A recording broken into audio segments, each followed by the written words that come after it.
Hello and welcome back to the Loyal Sun Show. The Loyal Sun Show, a safe, sunshiny place for your Pitt athletics fix. Hey guys, whenever I get sad, I forget how our intro goes, and I don't care enough to try to remember it. This song is depressing. Holy shit, where do we find it? I don't know. It's just in the StreamYard background music. So thanks, StreamYard. It's very like 90s coming of age TV show. Like this is the song that plays into commercial when the main character finds out that his mom is sick. It's kind of isn't that how we all feel right now? All right. Yeah. So Pitt lost to Notre Dame. We know final score 37-15.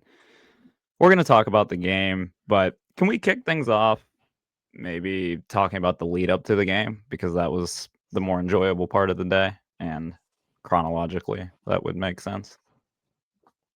That was the most pep we had on our step, getting to a tailgate super early.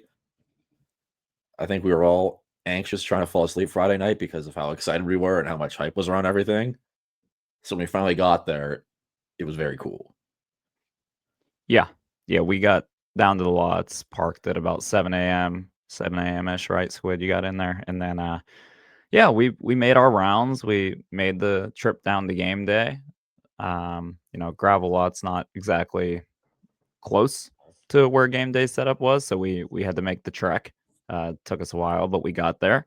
And it was a pretty cool scene, man. Like, we spent about 10-15 minutes down there. I mean, once you see it, you kind of we couldn't really get anywhere near the stage or see anything, but we were down there on the lawn. All right, let's see if I can make this work today. We were down there on the lawn, couldn't really see much, but heck of a scene. City in the backdrop, the boats were out there. People were having fun, and huge crowd. This is why Gameday should come to. The game might disagree with me, but this is why Gameday should come to places where they never do, because that attendance, that showing, that energy, that was sick. Yeah, Pitt fans showed up and showed out, and it was a great display. I mean, that's kind of what why Gameday is important. Like, I guess why every year when we say, could this be a Gameday game? Could this be a Gameday game? And we finally get it. It kind of just gives the opportunity to put the team and the program and the city on display, be the center of the college football universe. Didn't necessarily capitalize on all that attention yesterday. Kind of just got boat race, but the overall feeling of it, I mean, I saw a bunch of people on the North Shore yesterday that I haven't seen at a Pitt game in quite some time. Some of them wearing Notre Dame gear, unfortunately, but saw a lot of Panther fans, a lot of Irish as well, but wasn't quite 50-50, I think, like some people predicted it would be. I think Pitt fans showed up in full force, but yeah, very cool scene. Fun day until about 12:15. I had a real blast with my buddies. I just want to say that, banner day for the Loyal Suns until exactly 12 p.m. No, shaping up to be a great game. We had game day, the hype, the tailgate, the food, the beer, Aaron Donald. I didn't say this to anyone before the game because I know how much you guys love when I do this exact thing. But I had pretty much made peace with us getting blown out by Thursday night. And it was, part of it was like a self-preservation thing. Like, oh, if I anticipate us to get blown out, and it's even a fun game, think how much better my mood will be. So what I was trying to do, I think, was make peace with the fact that Notre Dame was going to kill us, which I did admittedly think was the most likely outcome of that game, so that I could enjoy every moment of waking up at 5:30 a.m., going to the gravel lot and setting up a tailgate with my buddies, boozing, seeing my family, going to game day in Pittsburgh, just really soaking it all in because I knew that there was a really good chance that at noon, Willie Nelson, the party's over. And unfortunately, that is exactly what occurred. Leading up to the game, in one of our podcasts, we were talking about, is this the biggest Pitt game since blank? And afterwards, I thought about it in a game that this resembled, and I should have said it at the time, but I didn't want to because it would be very negative, was that Florida State game when we entered the ACC for the first time. It was like, whoa, we're joining the ACC. We're opening with Florida State, huge brand, and Pitt retired Larry Fitzgerald's jersey at halftime. And come halftime, the air was sucked out of that stadium, and it was cool, but we knew the game was over, and that's sort of how yesterday also went. Yeah, Cool some build-up, freshman. bad half of football, jersey retirement. Some freshman named like Jim Winston or something was like 23 of 24 at the half. I remember for that one. And CJ Carr didn't have that same kind of game, but very much felt similar. So can we get into the game? Or If we must continue to dance around it, or the sooner we get to the game, the sooner we get to log off and rot on our couches. yeah. Okay, we're starting let's with go the for it. Pitt West Virginia basketball game from Thursday night, correct? Shut up. Yeah, they lost. Okay, enough of that. That's your 3 seconds of basketball. Yeah, Pitt Notre Dame football. The game started. Pitt received the ball, and there was a 3-play period where we were going to win that game, and this was going to catapult us up the rankings, and playoff talk was going to be very real. And then by like play 4 or 5, we lost that steam. So I don't know. Do you guys want to take us through that? I guess the big thing from that first drive was the dropped pass by Poppy Williams. Beautiful dart by Mason Heinschel. Probably the best throw of the day.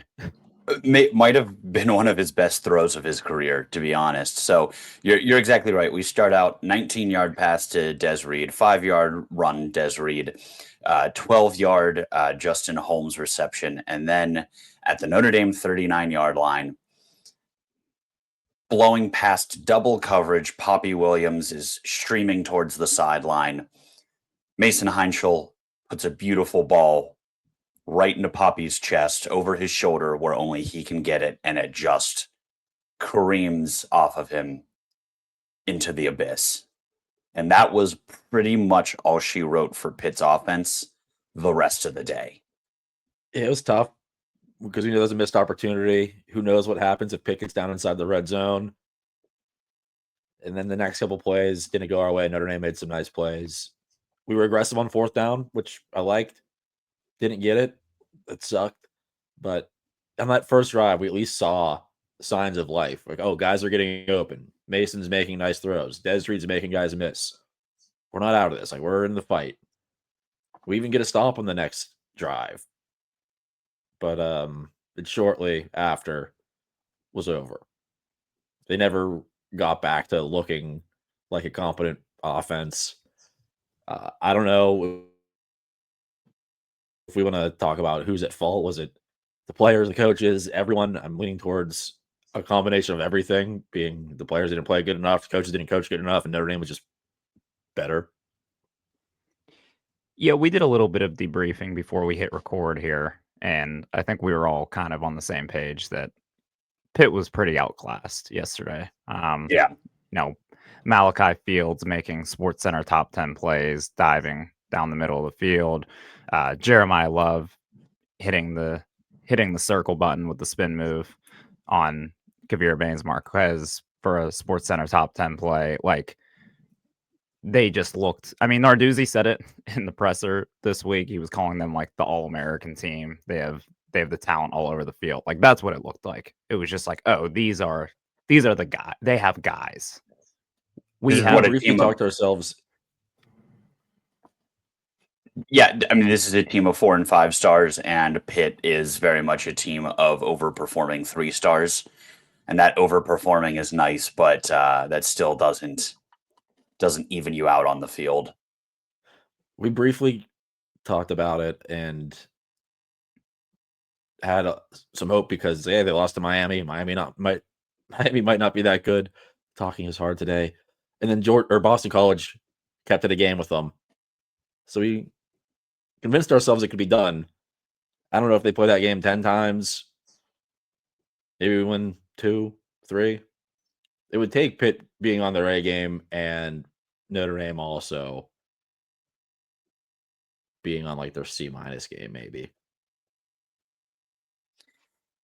Yeah, it would have, and I frankly just don't think, and I think this is where we kind of diverge here. I don't think the coaching staff was up for that game at all. I mean, we saw it from Monday with Narduzzi's quote, and we called it. You know, that quote means nothing if you win. That looks really goddamn bad if you come out and lay an egg. And guess which one they did. So, and I mean, I know Dylan is about to tell me, like, no, you can't put that much stock into this. You're overreacting to one thing. But tell me that didn't look like a team that wasn't emptying the clip in that game. Yeah, I think once again, I think the players just didn't make plays. I think Poppy Williams drops a pass that he's put in a very good position to go down and have a lot of momentum coming out with an opening drive score. Drop the pass. I think Mason, the game was a little faster for him yesterday. It was sped up with the Notre Dame blue chip players flying all over the field. I think our offensive line was able to skate by against some weaker opponents, but we've seen troubles with this O line already this year. And yesterday, they were outclassed and had no opportunity to run the football, had no opportunity to really give Mason much time to throw the football. Sure, I mean, the coaches recruit those guys, they coach them, they practice, they game plan all week. I don't know. I'm the previous 2 losses this year, we could directly point at decisions and things that the coaches did, and say, you know, if you make a better decision here, that probably leads to a victory. I think no amount of game planning, film study, or X's and O's work could have won Pitt that football game yesterday. At some Definitely. point, the players have to make it happen. So it wasn't like West Virginia or Louisville, where it was like, wow, if we don't throw that end zone interception, we win. Or if we don't try this stupid fade to our running back, we might win that game. That was clearly not the case. We didn't have a chance to win this game at any point. But I think the biggest discrepancy was the offensive and defensive lines for Notre Dame. I mean, I don't know if there was a lot there for Mason to work with. I don't know if guys were open and he was missing them. But he was running for his life a lot. If Notre Dame brought a blitz, our line didn't stand a chance. And oftentimes when we did bring a blitz on defense, their offensive line was picking it up pretty easily, and Carr was hitting a guy crossing the middle of the field. Yeah, I think we're all on the same page here, though, that it was more about the Jimmies and the Joes than the X's and the O's.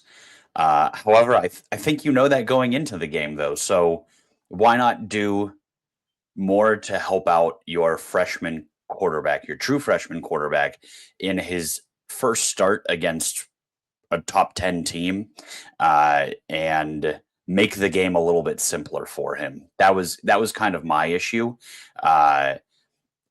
I was done seeing us run Des Reed between the tackles versus like the Syracuses of the world, the NC States of the world. I don't even know if he played either of those games, but like, how many times, and this is such a recurring theme throughout the season, how many times were we facing 2nd and 12, 3rd and 10 because we just burned the first play on something we know isn't going to work, and then we aren't making it easier for Mason. We aren't scheming up those shorter routes on 1st and 2nd down to make it 2nd and 3rd and manageable. We went 0 for 13 on 3rd downs, and I think that is a very much an indictment on the play calling and the offensive strategy going into that game. But again, I agree with you guys. Number one problem we're facing is the fact that those were grown men. Those are future NFL starters that we were playing. And there are a couple guys who are going to graduate this year on Pitt and probably head up to British Columbia to see what the Rough Riders or whatever are doing in the CFL. Or like medical sales or something. Yeah. Yeah, I hear you. Look, coaches can always make better decisions. The game plan can always be a little bit better. I think yesterday, look, Mason Heintzel's 18 years old playing. Yesterday was the first time he played let's face it, a really good opponent. The previous 5 games were nice and all, but we beat, Stanford was terrible. NC State, maybe they're good, but kind of did whatever they wanted against NC State. That Notre Dame team, definitely different. And I think he looked like a freshman yesterday. He threw a pretty bad pick 6 early, which kind of took some wind out of the sails. Big time. They scored 14 points in a matter of 30 seconds. So that kind of hurt any chances of us building some momentum and keeping that game competitive. So look, I'm not out on Mason by any means. I think he'll bounce back, and I'm excited to see what he does in the last 2 games this year. Are either of you surprised by the outcome of yesterday's game?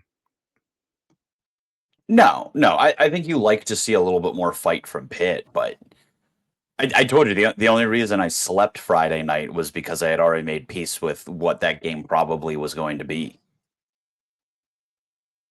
Squid, were you surprised by the way that game went? Surprised, no. Disappointed. Disappointed, and I still thought that our offense would put up more points. We really didn't move the ball much at all beyond that. The first drive we didn't move the ball much, but we could have if we don't drop a pass. Beyond that, it was so hard to do anything. And then even when we got down inside the red zone a couple times, we did. It was bad play calling, drop passes again. Yeah, I think the offense was just so disjointed. I thought we'd at least get the ball in the end zone a few more times when it wasn't garbage time.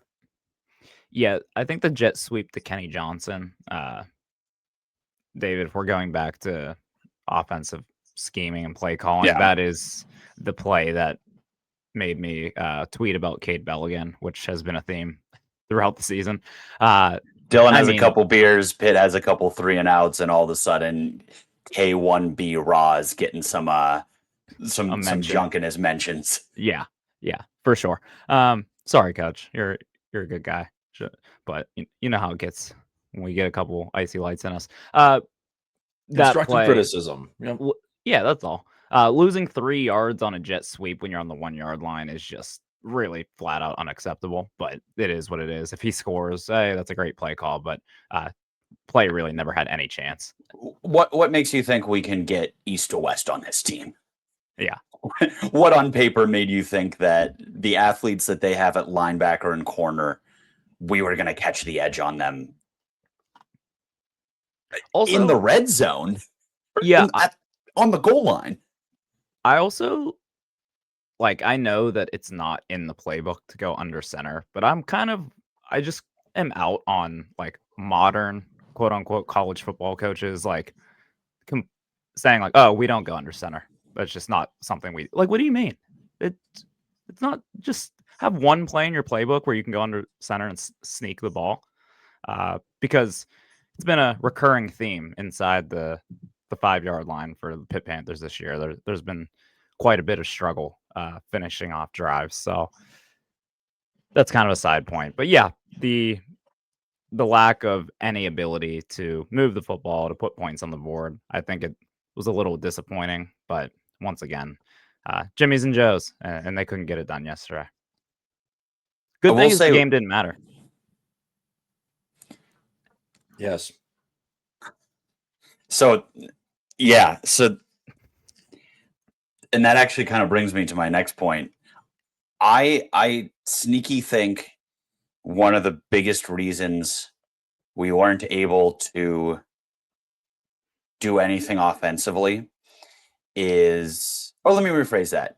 Not that it's the reason we weren't able to do anything offensively. If we wanted a chance to do anything offensively, I think Mason needed to be a number in the run game. And I think, tell me if you think I'm wrong, he looked like there was someone that was in his ear this week communicating, we can't have you getting hurt before the most important, I'm using air quotes, 2 games of the season coming up, because he was, say what you will about some of the mistakes he made a lot of them. He looked very human. He looked like a freshman. Kid's an escape artist.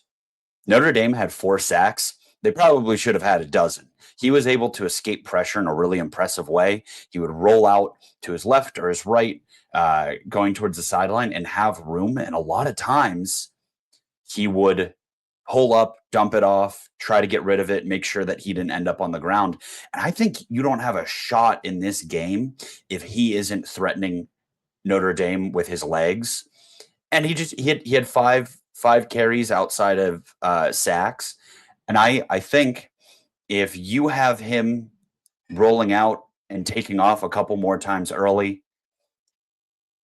gets in the linebackers and defensive ends and cornerbacks' heads a little bit more, opens up some receivers down the line if they have to bail and support him as he scrambles. And it just gave me the sense that they were trying to protect him, and they were telling him to get rid of the ball in circumstances we probably could have scrambled for 8, 9, 10 yards. Yeah. I didn't think that live. I mean, but I do like that observation. I also think in his first couple starts, we saw more of like that, hey, if I don't see my guy, I'm just going to tuck and go, like really decisive. And some of his better plays have been just extending the play, getting out of the pocket and hitting a guy downfield.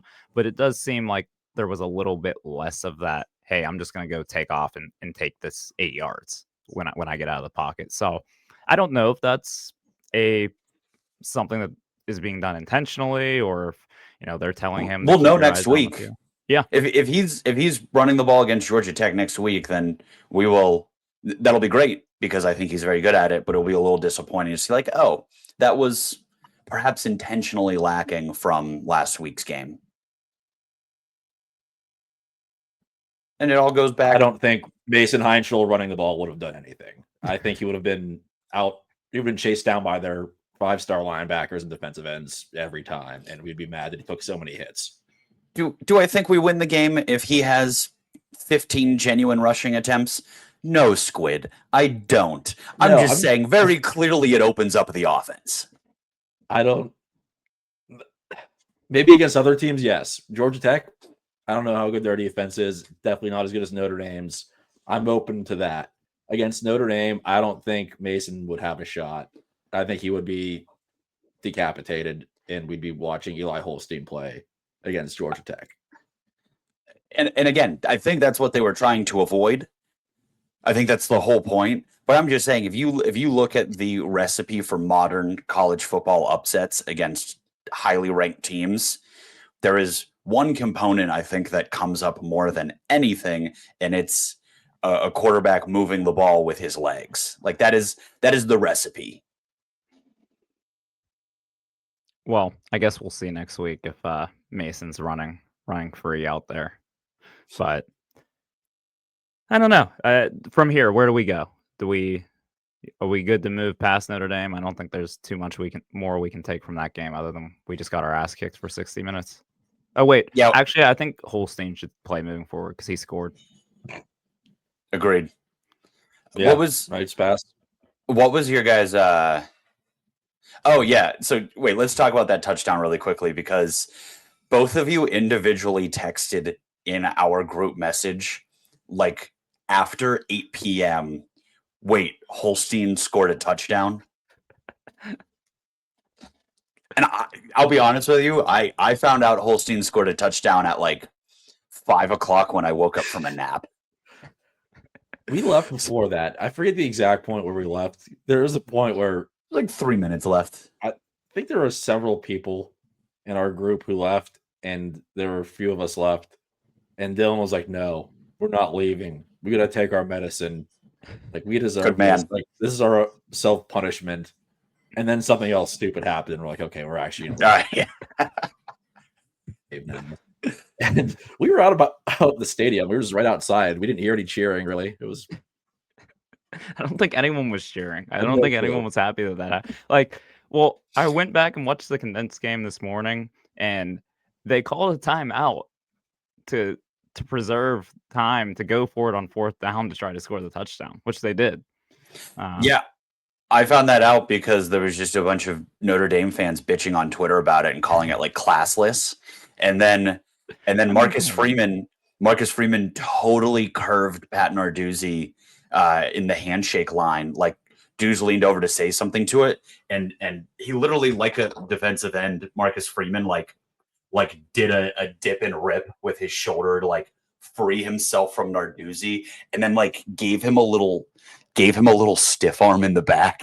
Yeah, he looked Like to get Jeremiah away, Love like to against push the off defense. from him. Yeah, it was an impressive athletic move.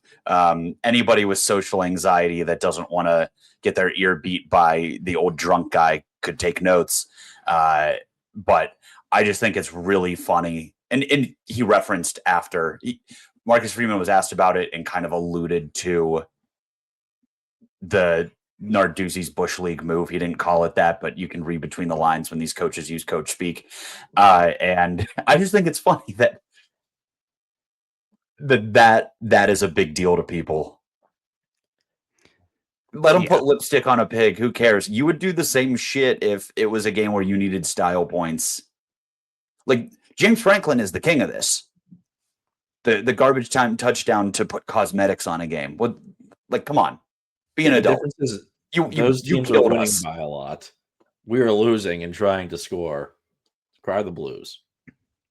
Yeah, I mean, you want to put points on the board. We basically had our twos in. We did have our twos in, not basically. We had our twos in. Want to get them some game reps. Cry about it. You won the game by 20 points. Yeah. This has literally happened to Pitt like 4 weeks in a row where a team just like rifles up a 2-minute drill down 30. We don't complain about it. We don't count it against our defense. And we talk about like, actually, this game was further apart than it looked. But we would never think to say like, yeah, classless move by Frank Reich to get a touchdown for some of his backup guys. Like, spare me. All right. So can we talk about like a couple of good things? What good things? Rasheem Biles' pick 6 was really funny. That was awesome. Kavir Baines Marquez interception was pretty electric. Unfortunately, amounted to nothing but a field goal. But we thought we might have a little momentum there for 25 seconds. You can call me crazy if you want. I thought the defense acquitted themselves okay. Like they were absolutely outmanned. You could see that every time Jeremiah Love was in open space, or Malachi Fields went up for a jump ball, or big white tight end embarrassed one of our corners in the open field. But like they gave up 28 points. They held Notre Dame under 400 yards. They picked off CJ Carr twice, one that led to a touchdown, one that gave us ridiculous field position. They did better pressuring Carr than I expected, which is a very low bar to clear. But I'm just saying, like, if you go into that game and tell me, yeah, the defense held Notre Dame to 28 points offensively, I'd be like, hell yeah. Yeah. That is the recipe for us winning that game. So I still like this defense, man. I like this defense a good bit. Not having Sean Fitzsimmons hurt, of course. Having Rashad Battle hurt. I was not super dismayed by what I saw from them. No, I think the defense is solid. They've been solid. We finally had them mostly healthy. Obviously lost Fitzsimmons this week due to a practice injury. But yeah, I mean, defense is still pretty good. Like you said, I would have signed up for the defense only allowing 28 points before the game started. I think we still have the pieces on offense to put up points. So I think the path is there to win these last 2 games. I think I'm not out on this team completely, but clearly the offense needs to clean some things up. But yeah, defense played fine, played probably about as well as they were going to, and probably played well enough to give them a chance to win if the offense is even slightly competent yesterday. I do have one more positive thing that's absolutely sour grapes, and it's that it was super validating to me. Who I was the one who made that tweet talking shit on Notre Dame fandom in general on our timeline that got hundreds of Notre Dame fans up in arms. The number of people I saw wearing like a Notre Dame jacket and a Penn State hat absolutely validated every single thing I think, feel, and believe about Notre Dame's fandom. So do you Like think those were mostly Penn State fans who went and grabbed some Notre Dame gear yesterday? Are they fans of both teams? What do we think is the which one's more pathetic? I don't know. It's a tight race. No, it validates everything that I feel about Notre Dame fandom being like there was this term that we had as children in Catholic school. It was cafeteria Catholicism. It's like this idea that you're bad if you pick and choose the things that you want to believe and the things you don't, as instead of going like whole hog. And that's kind of now how I view Notre Dame's fandom is like a cafeteria fandom of like, yeah, I like Notre Dame this year, like this week, like it's a team I have on the side because I'm Irish and Catholic, and like I'll go to their games when they're in town. I went here. I went to this other school, and I know I can't. I don't really have room to speak on that because I didn't actually go to Pitt. But becoming a fan of Pitt by choice and becoming a fan of Notre Dame by choice are two wildly different things. I signed up for pain. I signed up for suffering. These people out here signing up for 11, 12 win seasons and a trip to the national championship every 5 to 10 years. And I don't respect There were it. some Notre Dame fans tailgating near us that had Penn State lawn chairs while wearing Notre Dame stuff. Yeah. And I was trying to dissect that. Like you said, Dylan, I don't know like what came first or how that came to be. But I'm willing to bet it's just like they're kind of fans of each, and whoever they like more that year, they're like, oh, yeah, Penn State. Oh, yep, Notre Dame, actually. Oh, Penn State's not good this year. Well, I'm a Notre Dame fan this year. Just take the easy path. It was something it hadn't even occurred to me that such a thing could exist, like the split Notre Dame Penn State fan. And I just don't know if there's a more deplorable form of humanity. The amount of people I saw yesterday that I was like, oh, I've never seen you at a pick game. Oh, you're wearing Notre Dame gear. Like person I haven't seen in 10 years, but we grew up, went to the same school growing up. Oh, of course, you're a Notre Dame fan. I mean, come on. Cafeteria fandom. Whatever. Don't care. Game didn't matter. Narduzzi said so. And we covered the 100-point spread that he set prior to the game. So we should feel pretty good going forward. That was my fallback option for this game. I wanted to win. I thought Pitt could win. That didn't happen. So I was like, all right, well, if we're not going to win, don't get beat bad enough to where I feel terrible about Georgia Tech and Miami.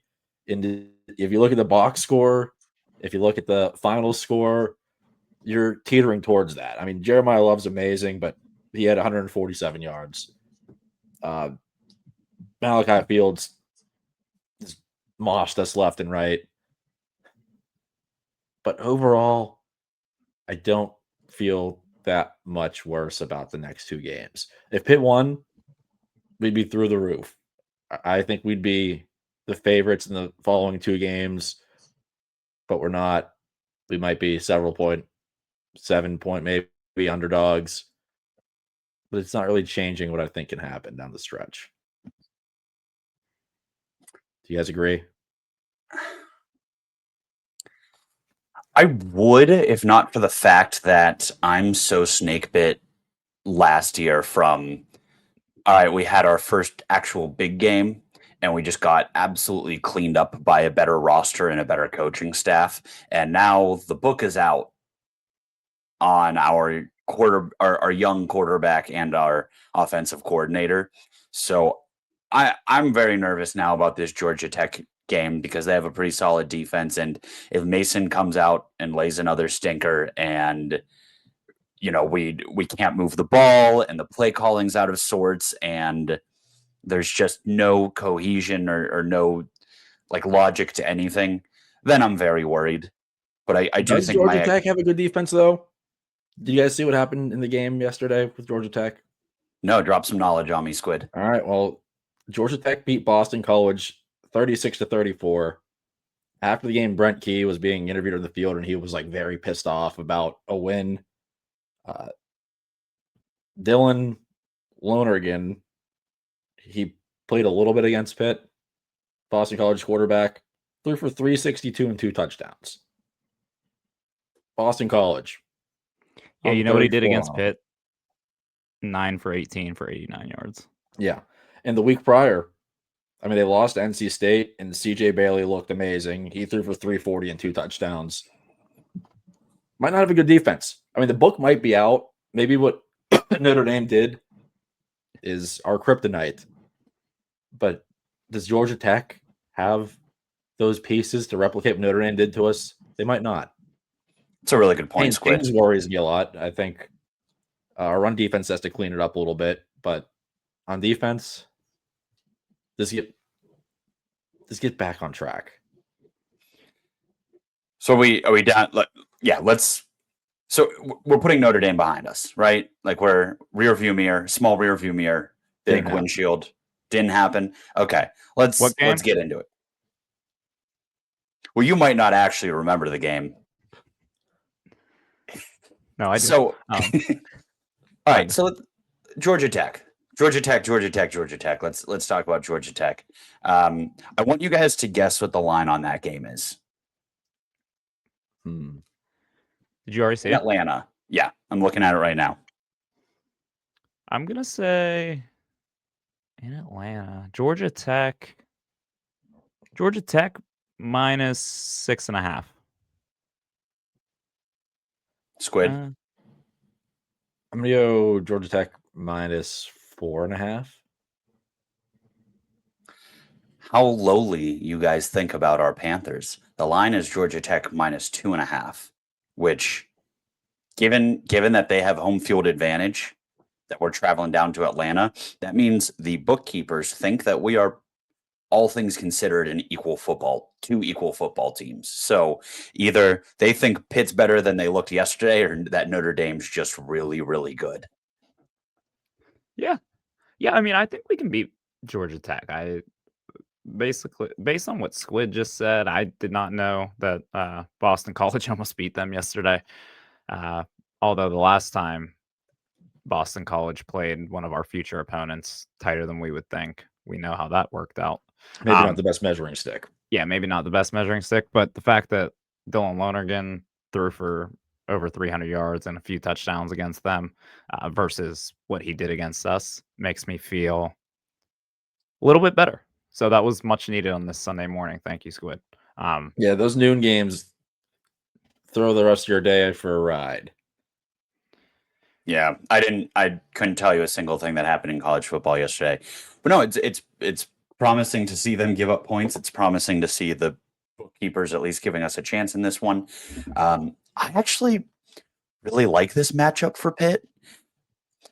So, full disclosure, and normally the loyal Sons do not compliment players on opposing teams. Haynes King is one of my favorite college football players of the last 5 years. He is such a soldier. That guy will just completely put a game on his back, ignore a clearly broken rib, and just power through it. He is that whole team. And gotta admire him, such a soldier. But that is his play style. That's the kind of quarterback that Pitt has sitting on the sidelines in the third quarter. That's that is an advantageous matchup for this linebacking crew, in my opinion. Haynes King can take a beating. I was gonna say I've seen him do this against like Georgia. Yes, yeah. Remember last year's Georgia game? Yes. Unbelievable. That was also, he was a year younger, and 1 year in our time is probably about 20 years in Haynes King time, because he just gets the shit kicked out of him every single week and pops back up. So, we could be dealing with a different quarterback now. But no, I think we're pretty okay. We're equipped well to handle a running quarterback, I think. Yeah, Haynes King, the thing that scares me about him, I guess he's talented. He's better at throwing the ball now. A couple of years ago, he was just kind of like that gritty guy, just doing whatever it takes to win. And he's still that, but he's better at passing the football, which is scary. Mhm. I remember the Clemson game. Do you remember the Clemson game? They won by 3, and they I had remember. the ball with like 50 seconds left just outside of field goal range, and they were just running QB power over and over, and it was working. He was just getting 5-6 yards a pop, and they got into field goal range and won it. So get back to that Boston College game. I did not realize this. They were down 28-17 entering the fourth quarter. So Haynes King Jeez. mounted a big comeback to keep their season alive. But the fact that they were down 2 scores to Boston College in the fourth quarter has me back up off the mat a little bit. I'm kind of like the Undertaker meme, where he just sticks his head up out of the coffin. I'm like, wait a second. Pitt isn't dead yet. If Pitt, I know that all of our goals are still technically in front of us. We just need a little bit of nonsense in the ECC and to win out, and we can theoretically be in the playoff. I'm not saying I don't want to be in the playoff. I just now have serious doubts about our ability to be the least bit competitive if we Rematch it with Notre Dame in the playoff. don't want it. I do not want that smoke. Well, that game will matter. This one didn't matter.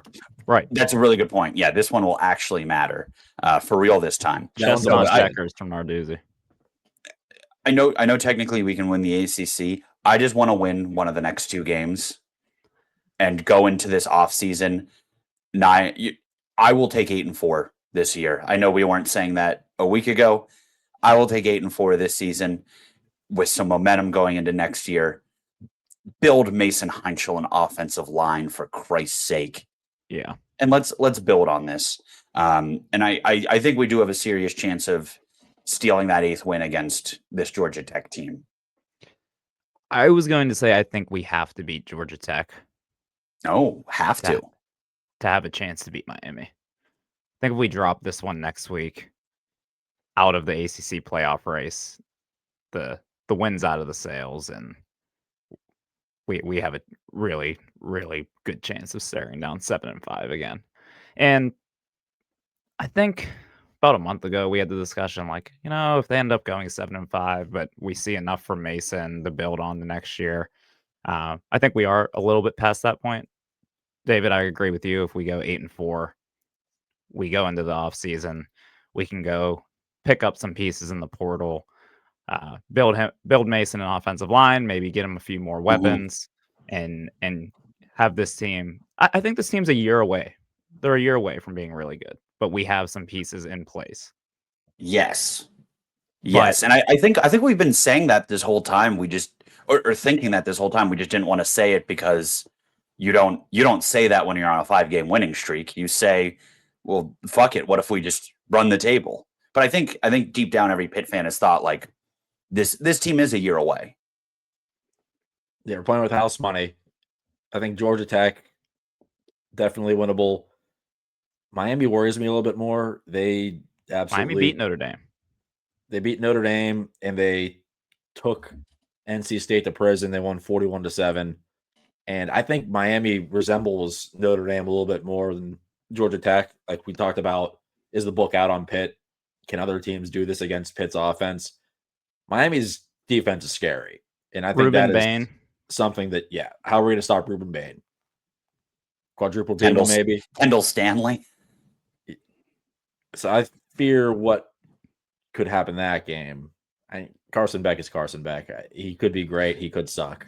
We might be able to rattle them with our defense, but their defense is a tough one. So all in all, if Pitt plays both of these teams really close and like barely loses, That would suck, but I would at least feel okay because those are two pretty good, if not potential playoff teams.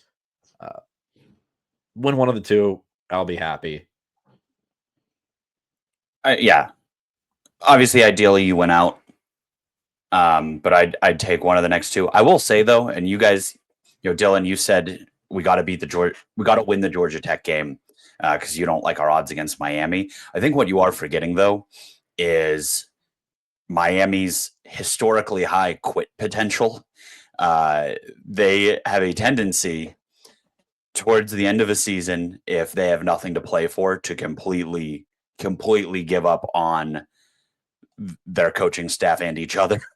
We saw that in the Jared Wayne game when we just blew out a Miami team that was like definitely more talented than us because they just didn't want to be out there. Now, having said that, they are still technically in the playoff picture and the ACC picture.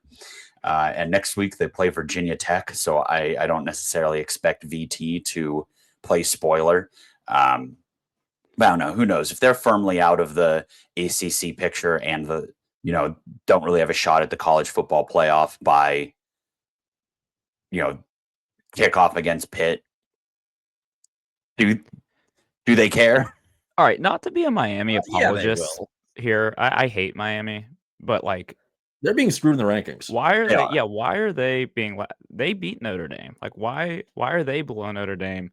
And this is maybe us arguing for the ACC a little bit, but like why can't a 10-2 Miami team get an at-large bid? Is that Because Am I- right now they're they're behind 15th. Vanderbilt. They're 15th right now. That's why. Because Okay, the I think committee things can change. decided they're on the outside looking in. They've already decided Miami is not making the playoff, And that's ridiculous. and that's why I they do can't not- make the playoff. I don't like Miami. They're behind Vanderbilt, and Vanderbilt hasn't beaten anyone. Their best win is Missouri with their backup quarterback. Miami beat Notre Dame, and they lost to SMU, who's respectable, and they lost to Louisville. Good team. 2 good losses, a great win, and Vanderbilt has 2 good losses and 0 good wins. I think they should be ranked higher. I think if you're Mario Cristobal, you're gonna roll over Virginia Tech. They don't have a shot. Then you're telling your team we're 9-2. I don't think Pitt will be ranked. If we beat Georgia Tech, we'll be ranked, and that's another shot for a ranked win for Miami, and they'll be playing their hearts out. And you got to hope for an upset in the final week of the season. So I think they'll be extremely motivated, and that game will be way bigger for Miami than it will be for us. Not if we beat Georgia Tech. Well, I don't know. If you're Miami, do you care if you miss the ACC?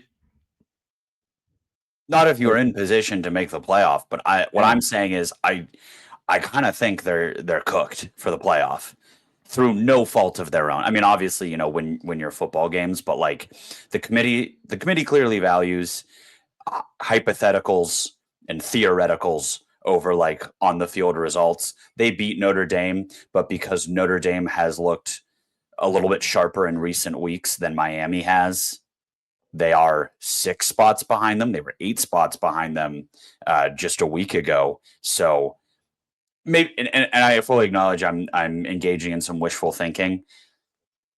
A stumble against Virginia Tech, although unlikely, or just some unfavorable positioning with the rankings, and I could see an unmotivated Miami team. If that's the case, Mario Cristobal and his entire staff should be shot to the moon for not getting a 9-2. Mario Cristobal should already have been shot to the moon. I think He's not a great coach. I know. And I think even he can be like, guys, we are 9-2 and could make the playoff.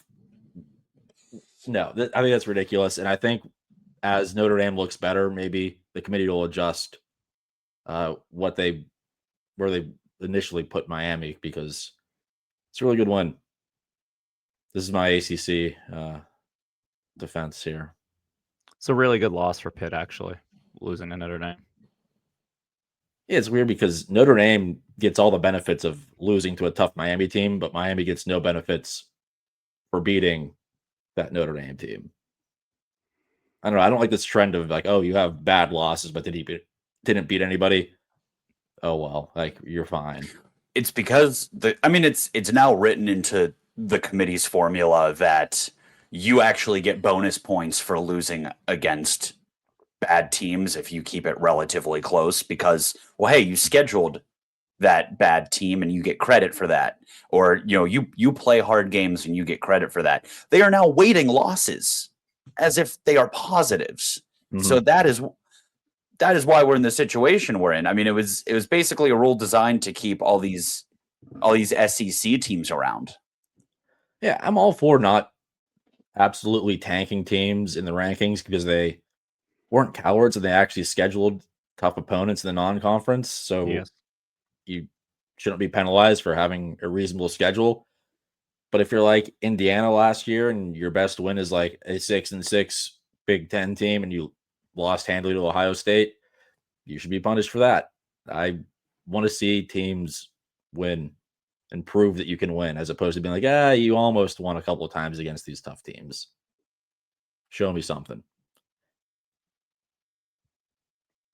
Who would have thought of doing a rankings rant right now? And it doesn't even involve Pitt. Vouching for Miami. I feel pretty Yeah. gross right now, to be honest. How did we get here? How did we get here? We want Well, Miami to be ranked as high as possible. So when Pitt comes, or when they come to Pittsburgh, it's a great win for us. Listen, this feels pathetic. And if it feels pathetic, it's because it is. But think of what the alternative is. The alternative is us giving up. And I don't know about you guys, but yesterday I started to contemplate the person that I am outside of college football and outside of my worth as it is kind of dictated by Pitt football. And then I caught myself. I was like, no, we aren't dead yet. I don't need to think about the person I am outside of September to December yet. I didn't hear no fat lady sing. I didn't hear no bell. Look, this is why Narduzzi said what he said earlier this week. It wasn't for his team. It wasn't for anyone. It was for us. He wants us all to remember. The ACC is still in front of us. Saturday didn't matter. Go beat Georgia Tech in Atlanta on Saturday and then bounce back and knock off the Hurricanes. And another couple of things need to happen as well. But then we'll be in Charlotte. All right, so quick predictions for Georgia Tech. We forgot to do that. We got sidetracked talking about Miami and how the committee is biased against the ACC.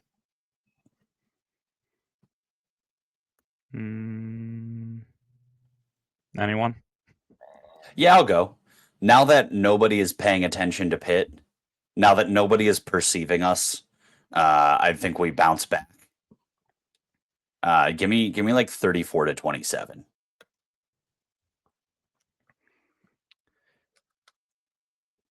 I think Pitt has a good chance to bounce back. I don't know. I've seen this team enough that, look, Notre Dame out-athleted us, Jimmy and Joe's, whatever we want to say. I don't think Georgia Tech has those same type of guys, and I think we've seen in more even skill matchups that we've been able to put points on the board, move the football. Mason has looked good. I agree. I think they can bounce back this week. 7 p.m. on ESPN, another big-time primetime game that matters in the scheme of college football. Nationally, maybe not as much, but in the ACC for sure. Give me the Panthers. Big bounce-back win. The Road Warriors, 35-31. Big win in Atlanta. We are all pretty close in our score predictions. In my head, I said 34-31. It was the same score I predicted for the Notre Dame game, so I don't know if I like that at all. We talked about it earlier. I think you two alluded to the fact that you thought the defense was fine. I thought the defense made a couple plays, but overall kind of got worked.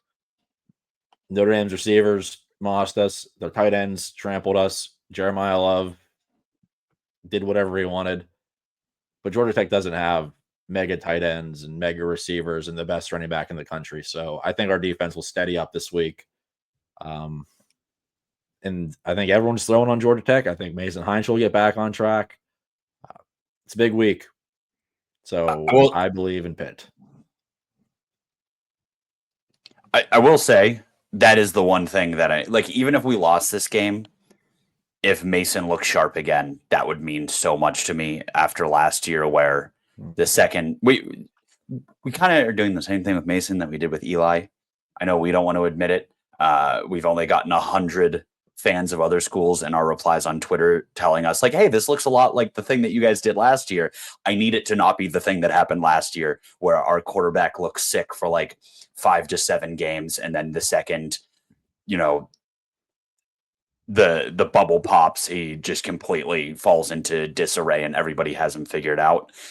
I need Mason to look good, even if it's a close loss.